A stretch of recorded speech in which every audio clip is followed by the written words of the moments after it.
meditator enjoys sensuality or sensory pleasures without possessiveness and attachment.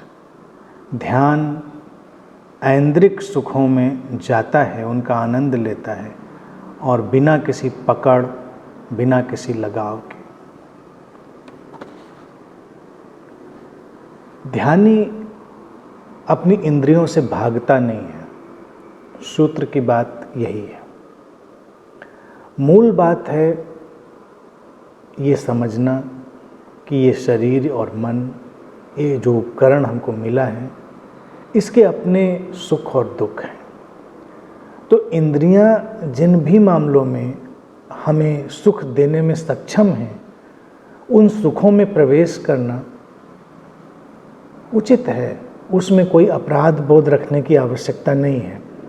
सामान्य रूप से जो प्रचलित अध्यात्म है, उसमें लोग अपराध बोध में चले जाते हैं, गिल्ट में चले जाते हैं कि नहीं, ध्यान का मतलब जो सेंसरी प्लेजर्स हैं, ऐन्द्रिक सुख हैं, उनसे भाग जाना। लगता है वो हमको पकड़ लेंगे।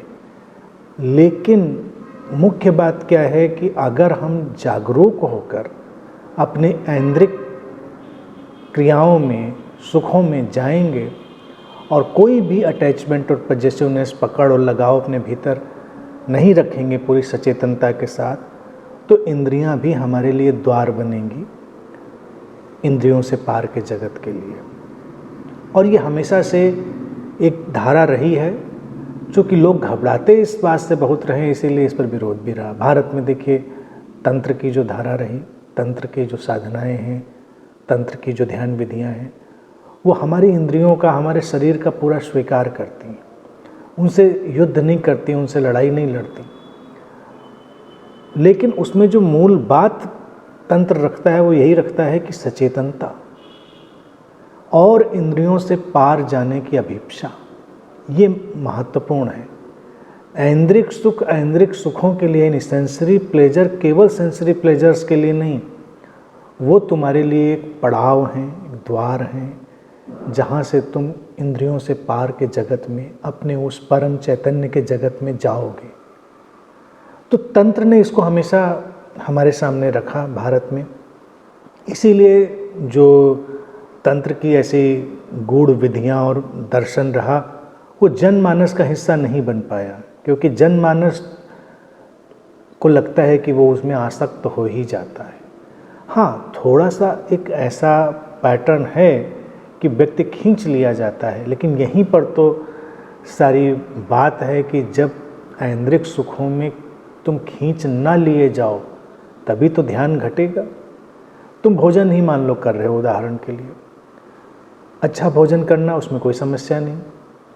स्वाद लेना, कोई समस्या नहीं। स्वाद को भी हमने एक रस और उसको भी ब्रह्म कहा भारत में। लेकिन स्वाद से कोई इतना आसक्त हो जाए कि वो सब कुछ भूल जाए, उस स्रोत की तरफ कभी उसकी कोई अभिप्सा ही ना उठे जहाँ से स्वाद का घटनाक्रम, स्वाद लेने की शक्ति और सारा व्यवस्था का ढांचा पैदा होता है, तब वो उसमें खोकर रह जाएगा। इसीलिए कुछ लोग भोजन का उपयोग करके अपने जीवन को ज़्यादा सुंदर बना लेते हैं और कुछ केवल भोजन में ही लिप्त होकर रह जाते हैं। भोजन एक उदाहरण है। ऐन्द्रिक सुखों में तो कोई भी बात हो सकती है। वो काम वासना हो सकती है, वो श्रवण का कोई ढंग हो सकता है, देखने का कोई ढंग हो सकता है, कुछ भी हो सकता है।